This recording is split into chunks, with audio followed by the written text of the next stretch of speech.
অনাবিল আনন্দে ভাসছে কিশোরগঞ্জের ইটনা উপজেলার ধারা গ্রামের রতীশ তালুকদার ও সেবিকা তালুকদারের পরিবার। তাদের ঘর আলো করে আজ জন্ম নিল এক পুত্র সন্তান। আমার একটি ছেলে সন্তান হয়েছে, আমি খুশি, আমার পরিবারের সকলেই খুশি। আমার ছেলে যাতে পড়ালেখা করে মানুষের মতো মানুষ হয়, আপনাদের কাছে এই আশীর্বাদ ও দোয়া চাই।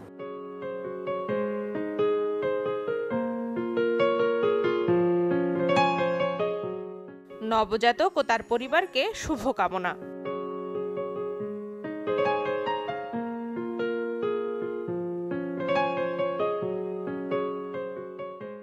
আমাদের লিটল স্টারের চাই double care twinkle baby soap, ত্বককে রাখে কোমল, আর অ্যান্টিব্যাকটেরিয়াল ফর্মুলা রাখে জীবাণুমুক্ত। শুরুটা হোক যত্নে।